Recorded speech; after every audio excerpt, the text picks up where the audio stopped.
अस्सलाम वालेकुम। मेरा नाम ताहिर हुसैन और मैं फीजेंट इंटरनेशनल प्राइवेट लिमिटेड के प्लेटफॉर्म से ये वीडियो शेयर कर रहा हूँ, जो कि डस्ट कलेक्शन सिस्टम के बारे में है कि जो डस्ट कलेक्शन सिस्टम होता है जो हम इंडस्ट्री में इस्तेमाल करते हैं वो किस तरह डिज़ाइन किया जाता है। तो डस्ट कलेक्शन सिस्टम को डिज़ाइन करने के लिए हमारे पास वेलोसिटी, सीएफएम, स्टैटिक प्रेशर का डेटा, इसी तरह एयर क्लॉथ रेशो, इन चीज़ों का पता होना ज़रूरी होता है और इनकी बेस पे हम अपना डस्ट कलेक्टर सिस्टम डिज़ाइन करते हैं। तो डस्ट कलेक्टर सिस्टम को डिज़ाइन करने के लिए हमें टोटल 5 पैरामीटर जो है ना उनको मद्देनज़र रखना पड़ता है। मैं वो वन बाय वन जो है वो अभी डिस्कस करूँगा। जो पहली चीज़ है कि जब हम डस्ट कलेक्टर सिस्टम डिज़ाइन करते हैं तो सबसे पहले हमें फ्लोर प्लान बनाते हैं शॉप का, कि अगर वो कारपेंट्री शॉप है, वो कोई फार्मास्यूटिकल की कोई रूम्स हैं, या कोई मेटल शॉप है, या कोई प्रोसेस इंडस्ट्री है, या कोई बेवरेज इंडस्ट्री है, तो पहले हम उसका प्लान व्यू बनाते हैं। प्लान व्यू के बाद हम उस ज़ाहिर प्लान व्यू जो है तो उसमें हम मशीनें जो हैं वो हम अरेंज करते हैं। तो हमारी कोशिश ये होती है कि जो ऐसी मशीन जो सबसे ज़्यादा जिसके सीएफएम हो, जहाँ से आपने ज़्यादा वैक्यूम करना हो, तो वो डस्ट कलेक्टर सिस्टम के करीब रखी जाए।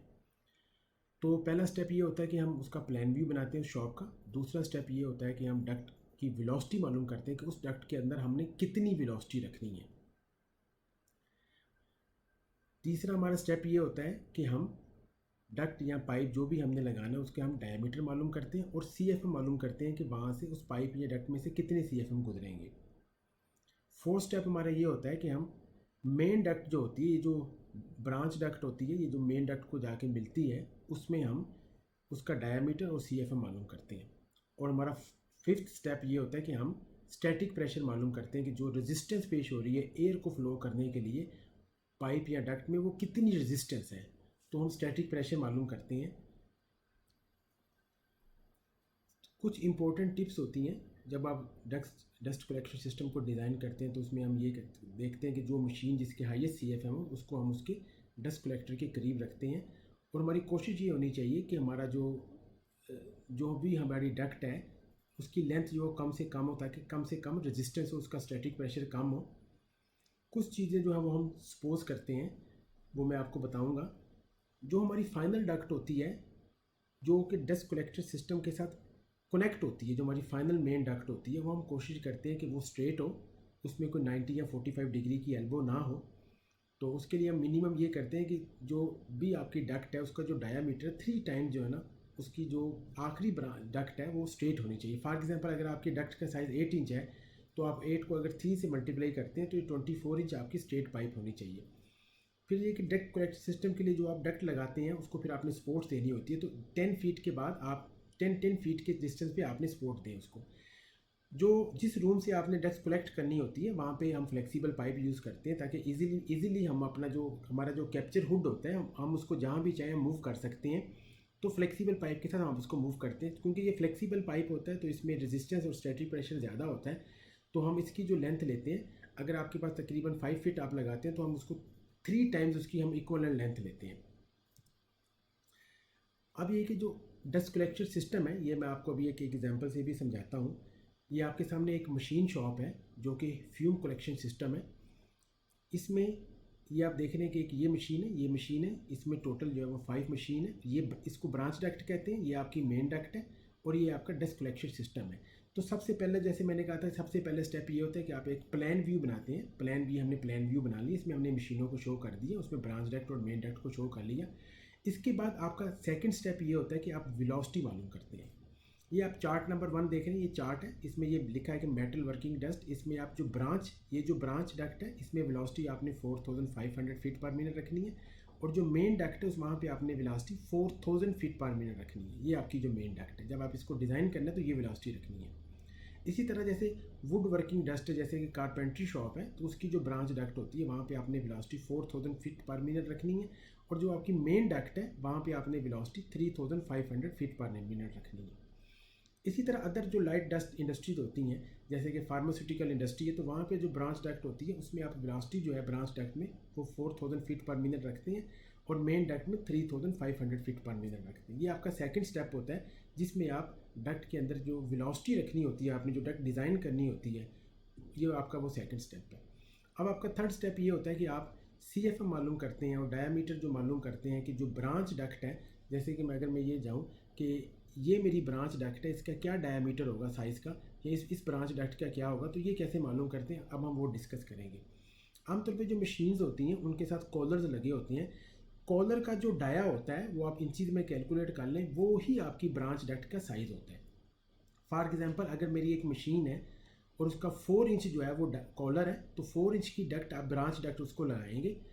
और फिर आप ये देखेंगे, क्योंकि ब्रांच डक्टर, मैं एक मिसाल ले लेता हूँ कि जैसे फार्मास्यूटिकल इंडस्ट्री है, तो फार्मास्यूटिकल इंडस्ट्री में हम ब्रांच डक्ट में 4000 फीट पर मिनट रखते हैं, तो उसमें जो CFM आएंगे वो 350 CFM आएंगी। अगर कोई मशीन है और उसमें आपने 5 इंच उसका कॉलर है, तो ब्रांच डक्ट है, तो उसमें 550 CFM आएंगे। अगर आपकी कोई मेन डक्ट है, जैसे 8 इंच है आपकी कोई मेन डक्ट है 8 इंच, तो उसमें क्योंकि वेलोसिटी 3500 फीट पर मिनट रखते हैं, तो आपके CFM 1200 CFM आपके आएंगे। तो अब हम स्टेप नंबर 4 की तरफ जाएंगे। स्टेप नंबर 4 में हम जो मेन डक्ट है उसकी जो साइज़ होता है, जो उसका डक्ट का साइज़ होता है, वो डिज़ाइन करते हैं। तो ये बड़ा इजी है कि जैसे भी आपकी जो मेन डक्ट होती है, ये उसके डाया लिखे हुए हैं, और आपने सिर्फ ये देखना होता है कि उसमें आपने वेलोसिटी कितनी रखनी है, किस एप्लीकेशन के लिए इस्तेमाल हो रही है। अगर फार्मास्यूटिकल है तो उसमें आपने मेन डक्ट में क्या वेलोसिटी रखनी है और ब्रांच डक्ट में क्या वेलोसिटी रखनी है। तो इस तरह मेन डक्ट को आप डिज़ाइन करते हैं। अब हमारा फिफ्थ स्टेप है कि स्टैटिक प्रेशर जो है वो कैसे कैलकुलेट करते हैं। स्टैटिक प्रेशर एक्चुअली ये रेजिस्टेंस होती है कि जब एयर जो है वो पाइप या डक्ट के अंदर फ्लो करती है, तो उसको जो रेजिस्टेंस पेश आती है वो आपका स्टैटिक प्रेशर होता है। स्टैटिक प्रेशर जो है वो हमने कैलकुलेट करना होता है, और ये आप देख रहे हैं एक टेबल है, इसमें ये डक्ट के साइजेज हैं या पाइपिंग के साइजेज हैं, और ये स्टैटिक प्रेशर है, ये आपकी फिटिंग के स्टैटिक प्रेशर है। कुछ स्टैटिक प्रेशर जैसे एंट्री, जैसे जो भी डस्ट है जो डस्ट कलेक्शन सिस्टम के अंदर एंटर हो रही है उसका भी एक लॉस होता है, वो ज़रा कैलकुलेट करना काफ़ी कॉम्प्लिकेटेड होता है। तो उसके लिए हम 1 इंच वाटर गेज एज्यूम कर लेते हैं, और अगर आपके फ़िल्टर भी लगे हों डस्ट कलेक्शन सिस्टम के साथ, तो हम उसके लिए 2 इंच जो है वो हम सपोज कर लेते हैं कि उसका 2 इंच फिल्टर का जो स्टैटिक प्रेशर लॉसेज होंगे वो 2 इंच होंगे। अब इसी चीज़ को हम एक प्रैक्टिकली एग्जांपल के साथ एक्सप्लेन करेंगे, और एक हम डस्ट कलेक्शन सिस्टम जो कि कारपेंट्री शॉप है उसके लिए डिज़ाइन करेंगे। अब हम उसकी तरफ जाते हैं। तो ये एक एग्जांपल है, और यहाँ ये एक कारपेंट्री शॉप है। यहाँ पे ये एक टेबल सा है, शेपर है, रेडियल सा है। तो अब जो 5 स्टेप थे डस्ट कलेक्टर सिस्टम को डिज़ाइन करने के लिए, मैं वहाँ यही वो 5 स्टेप यहाँ पे एक्सप्लेन करूँगा। सबसे पहले हम प्लान व्यू बनाते हैं। ये पूरा वर्कशॉप का एक प्लान व्यू बनाया, तमाम मशीनों को रखा है। ये डस्ट कलेक्टर सिस्टम है आपका। मैं थोड़ा सा यहाँ पे ये बताना चाहता हूँ कि ये जो मशीन है इसको हम प्राइमरी मशीन के तौर पे शो की। इसमें आपको देखिए मैंने कलर हाईलाइट किया हुआ है। ये भी प्राइमरी मशीन है और ये भी प्राइमरी मशीन है। ये सेकेंडरी मशीन है, ये सेकेंडरी मशीन है। अब प्राइमरी और सेकेंडरी मशीन क्या होती है? प्राइमरी मशीन वो मशीन होती है जो कि चलती रहती है डस्ट कलेक्टर सिस्टम के साथ, ये हर वक्त चलती रहती है। सेकेंडरी मशीन वो मशीन होती है जिसको आप कभी कभार इस्तेमाल करते हैं। मिसाल के तौर अगर आपने इस मशीन को इस्तेमाल करना है, तो आप इसका डाया देखें कि 4 इंच है, तो आप क्या करेंगे, ये 4 इंच या ये 4 इंच, इन दोनों में से एक मशीन को बंद करेंगे और इस मशीन को आप रन कर लेंगे। तो सेकेंडरी मशीनें वो होती हैं जो कभी कभी इस्तेमाल होती हैं, लेकिन वो डिज़ाइन में शो कराई जाती है, लेकिन उनकी CFM मेन डक्ट में ऐड नहीं की जाती, मेन डक्ट के डिज़ाइन में ऐड नहीं की जाती, मेन डक्ट का साइज़ निकालने के लिए। तो इस तरीके से ये सेकेंडरी मशीन है और ये प्राइमरी मशीन है जो कि हर वक्त चलती रहती है। तो ये पहला हमारा स्टेप ये था कि हमने प्लान व्यू बनाया। ये एक कारपेंट्री शॉप का एक प्लान व्यू है। अब सेकंड स्टेप में हमने डिटरमिन डक्ट वेलोसिटी, हमने वेलोसिटी मालूम करनी है। अब मैं चार्ट नंबर 1 में जाऊंगा। अगर मैं ये वुड वर्किंग देखूं तो यहाँ पे मेरी ब्रांचेज में जो है 4000 फीट पर मिनट होनी चाहिए, और मेन डक्ट में 3500 फीट पर मिनट वेलोसिटी होनी चाहिए। तो यही चीज़ यहाँ पे लिखिए जी, जो वेलोसिटी आपकी 4000 फीट पर मिनट है ब्रांच में, और मेन में आपकी 3500 फीट पर मिनट है। अब हमारा थर्ड स्टेप है कि जिसमें हमने CFM मालूम करने होते हैं ब्रांच में और मेन डक्ट में। अगर आप ये टेबल सा देखें तो इसका जो कॉलर है यहाँ पे वो 4 इंच का कॉलर था, और 4 इंच ही डक्ट यहाँ पे आई है। तो 4 इंच के लिए हम देखेंगे कि ब्रांच डक्ट में कितने CFM होने चाहिए। पहले तो हम वुड शॉप पे जाएंगे, और वुड शॉप में हम देखेंगे कि वेलोसिटी ब्रांच डक्ट में 4000 फीट पर मिनट होनी चाहिए। तो ये डक्ट का साइज़ है, 4 इंच डाया है इसका। तो हम यहाँ पे देखेंगे कि 4000 फीट पर मिनट ये है, और यहाँ पे 350 CFM है। तो टेबल सा जो है ये 350 CFM जो है वो सक करेगी, ये वैक्यूम यहाँ पे जो होगा वो 350 CFM का होगा। इसी तरह ये शेपर है, यहाँ पे भी इसका कॉलर 4 इंच डाया है और इसके CFM भी 350 आएंगे। तो 350 CFM टेबल सा से और 350 CFM शेपर से, तो यहाँ पे जो मेन डक्ट है 6 इंच की, यहाँ पे 700 CFM हो जाएंगे। अब रेडियल सा जो है ये 5 इंच इसका कॉलर है, तो 5 इंच डक्ट आ गई यहाँ पे। तो 5 इंच के लिए CFM जो है ब्रांच डक्ट में वो 550 है, तो यहाँ पे 550 CFM होंगे। तो यहाँ पे 700 और ये 550 CFM जब जमा होंगे तो यहाँ पे 8 इंच का जो साइज़ है हमारा मेन डक्ट है, तो टोटल CFM यहाँ पे 1250 CFM हो जाएगी। अब हम देखते हैं टेबल सा, ये 4 इंच डाया है, ये CFM 350 CFM है। इसी तरह शेपर में 4 इंच डाया 350 CFM। रेडियल में रेडियल सा जो मशीन है उसमें 5 इंच डाया है और 550 CFM है। ये हमारा स्टेप नंबर 3 था कि हमने CFM मालूम कर लिया और पाइप साइज़ और या डक्ट साइज़ मालूम हो गया। अब स्टेप नंबर 4 है कि जो मेन डक्ट है उसकी हमने CFM और पाइप डक्ट साइज़ या पाइप साइज़ हमने मालूम करना है। अब टोटल CFM ऑफ 4 इंच, यानी ये 2 मशीन है, इसके टोटल CFM 700 बनते हैं। 350 CFM यहाँ पे और 350 CFM यहाँ पे और यहाँ पे 700 CFM हो गए। तो total CFM of 2 4 inch branches and 1 5 inch branches जिसके 550 CFM है। जब वो वैक्यूम करेंगे, पुलिंग करेंगे, तो टोटल CFM जो है 1250 CFM बन जाएंगे यहाँ पे टोटल CFM।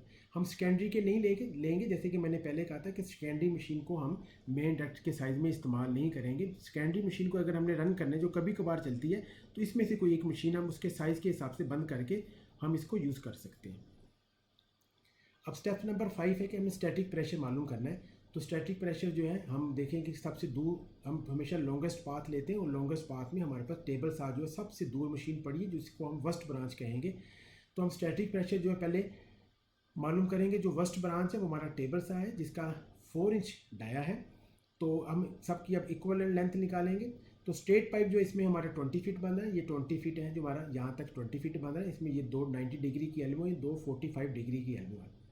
तो 90 डिग्री एल्बो जो है अगर हम देखें कि 4 इंच पाइप है और इसके लिए 90 डिग्री एल्बो, ये हमारा 4 इंच पाइप है और 90 डिग्री की एल्बो के लिए एक एल्बो के लिए 6 फीट है। तो 6 को 2 से मल्टीप्लाई करेंगे तो 12 फीट हो जाएगा।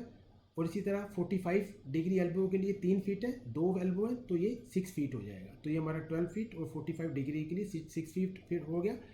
अब यहाँ पे क्योंकि फ्लेक्सिबल पाइप लगता है, जहाँ जो आप ब्रांच डक्ट के आगे लगाते हैं जो कि मूवेबल होता है, जिसके साथ कैप्चर हुड लगा होता है, तो फ्लेक्सिबल पाइप जो 5 फीट है। अब इसकी इक्वल लेंथ लेने के लिए हम इसको, मैंने जैसे पहले ही बताया था कि इसमें रेजिस्टेंस और उसका स्टैटिक प्रेशर ज़्यादा होता है, तो हम इसको 3 टाइम्स लेंगे। तो उधर 5 को 3 से मल्टीप्लाई करेंगे तो ये 15 फीट हो जाएगा और ये टोटल हमारी इक्वल लेंथ जो है वो 53 फीट होगी। अब हम देखेंगे कि स्टैटिक प्रेशर, ये जो हमारी ब्रांच लाइन है इसमें स्टैटिक प्रेशर कितना है। तो इसमें CFM जो है वो 350 CFM है और 4 इंच का डायामीटर है। तो हम स्टैटिक प्रेशर देखेंगे, ये 4 इंच का डायामीटर है और हमारी ये ब्रांच लाइन है और ब्रांच लाइन में हमने 4000 फीट पर मिनट वेलोसिटी रखी है। तो इसका स्टैटिक प्रेशर जो है वो 7 इंच ऑफ वाटर गेज होगा 53 पर 100 फीट। अब हम देखेंगे कि हमारी टोटल इक्वल लेंथ जो है 53 फीट है। तो 53 फीट के लिए 3.71 इंच हो जाएगा। अब हम स्टैटिक प्रेशर जो है मेन डक्ट 6 इंच और 8 इंच में मालूम करेंगे। अब ये हमारी ये 6 इंच है, यहाँ पे 700 CFM हो गया। तो हम 6 इंच पे देखेंगे क्योंकि ये मेन डक्ट है और मेन डक्ट में हम वेलोसिटी 3500 फीट पर मिनट रखेंगे कारपेंट्री शॉप के लिए। ये हमारा 6 इंच डाया और ये 3500, तो ये 3.5 इंच हमारा स्टैटिक प्रेशर है। पहले हम इसकी इक्वल लेंथ देखेंगे। तो 6 इंच की इक्वल लेंथ जो है वो 20 फीट है और ये स्ट्रेट है, इसमें कोई एल्बो नहीं है।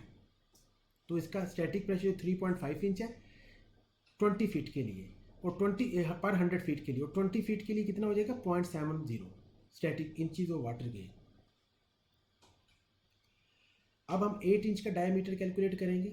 8 इंच डायमीटर के लिए हमारी इक्वल यहाँ से लेके यहाँ तक जो लेंथ है वो 25 फीट है और इसमें 2 90 डिग्री की एल्बो आ रही हैं। तो 8 इंच की हम देखेंगे कि 90 डिग्री एल्बो के लिए 15 फीट है एक एल्बो के लिए, तो 2 एल्बो है तो ये 30 फीट हो जाएगा। तो 25 प्लस 30 ये 55 फीट हो जाएगा। तो 8 इंच के लिए क्योंकि मेन डक्ट है, मेन डक्ट में 2.4 इंच हमारा स्टैटिक प्रेशर आएगा 3500 फीट पर मिनट के हिसाब से, तो 50 पर 100 फीट। तो 55 फीट के लिए हमारा स्टैटिक प्रेशर जो है वो 1.3 इंच हो जाएगा। अब हमने तमाम यहाँ तक हमारा स्टैटिक प्रेशर सारा कैलकुलेट हो गया। अब हम सबको ऐड करेंगे। तो टोटल स्टैटिक प्रेशर जो ये 1 इंच जो है ये एंट्री लॉस है, जो मैंने शुरू में बताया था, हम सपोज करते हैं 2 इंच जो है ये फ़िल्टर के लिए, जो फ़िल्टर जो डस्ट कलेक्टर से पहले लगते हैं, डस्ट कलेक्टर मशीन के अंदर होते हैं। और ये जो है ये हमारी वर्स्ट ब्रांच है, ये वाली टेबल सा, इसमें हमारा 3.71 इंच आया है, ये हमारा 3.71 इंच आया है। और फिर है 0.70 हमारा 6 इंच मेन डक्ट के नीचे आया, इसके लिए आया है ये 0.70। उसके बाद 1.3 इंच जो है ये 8 इंच डक्ट के लिए आया है। और टोटल हमारा स्टैटिक प्रेशर जो 8.71 इंच बन गया हुआ है। और CFM जो है वो 1250 CFM है। तो इस तरीके से हम अपना डस्ट कलेक्टर सिस्टम जो है वो डिज़ाइन करते हैं। उसमें हम स्टैटिक प्रेशर निकालते हैं और टोटल CFM निकालते हैं। तो आपने देखा है कि किस तरह हमने ब्रांच डक्ट से लेके मेन डक्ट तक CFM निकाला और उसके बाद हमने स्टैटिक प्रेशर कैलकुलेट किया। तो अब जो है आप अपना डस्ट कलेक्टर सिस्टम जो है वो किसी भी वेंडर से ख़रीद सकते हैं। तो मैं उम्मीद करता हूँ कि इंशाल्लाह आपको ये वीडियो पसंद आई होगी। अल्लाह हाफिज़।